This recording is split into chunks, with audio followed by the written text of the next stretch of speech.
of fear, raise our hands in the air, screaming, we are still here.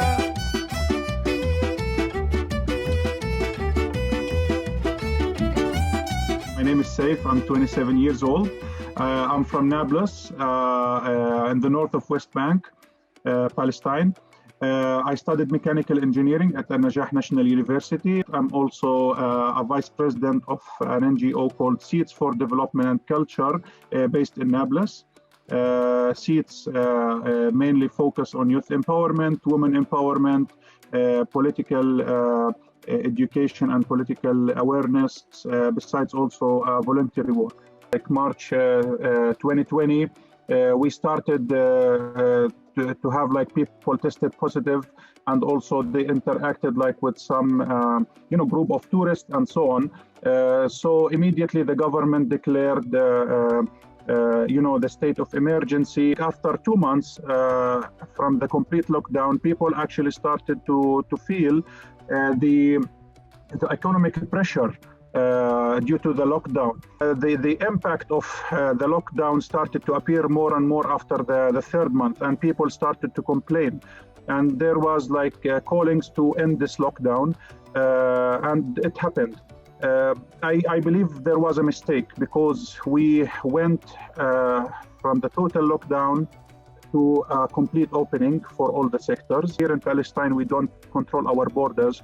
I mean that due to the fact that we're under occupation and we can't control who's going, and we don't have the full sovereignty on our land in West Bank.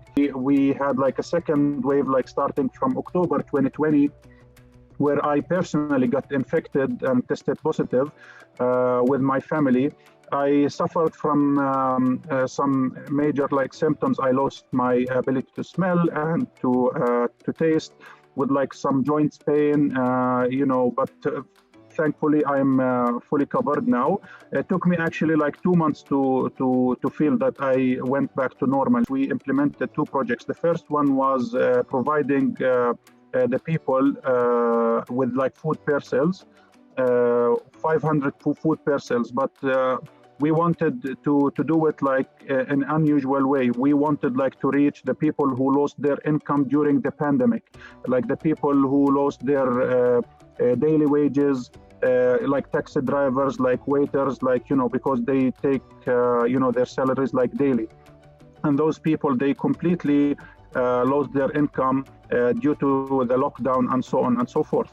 They are unlike like other people who work in the private sector or companies or even like the public sector. We implemented a project by providing PPEs, the personal protection equipments, for the volunteers who in the streets, in the neighborhoods. We could get like the face protection, the full body protection, the face masks, and also the face shield, and also the gloves, everything needed like for the people who interact or like volunteers or nursing and so on. And we could also get like first aid kits to provide it like to the different communities. So we could equip close to 700 volunteers in Nablus district. In other districts also, we reached Ramallah, we reached Bethlehem, we reached Tulkarem, Jenin, and we could reach like to some areas in Jerusalem. Also, there was like some great initiatives from the community itself.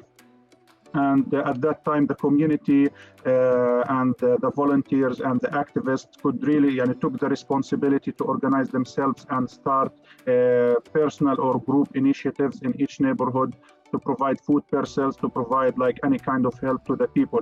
I believe this challenge created a chance for the people to adapt to the new reality and learn like how to communicate through like to use the technologies, to use the virtual meetings, to use even like the hybrid meetings. So basically in the last year only, like we could implement more than 7 or 8 projects by the end of the year, which was a huge breakthrough, and we consider it like a level up, a step forward for us comparing with the last year. So this is what I mean when I say the pandemic created a challenge, but also a chance. I'm normally like ambitious person. And as a Palestinian, I'm always think in an optimistic way.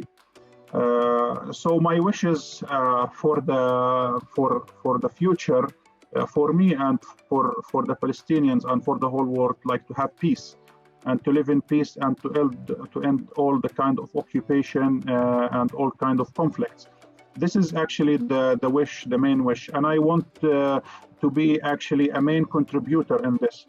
And I want to have like a major role and take my responsibility through the platforms that I am in to deliver my message, the message of hope, the message of peace to the Palestinians, to the whole world, and also to accomplish peace eventually.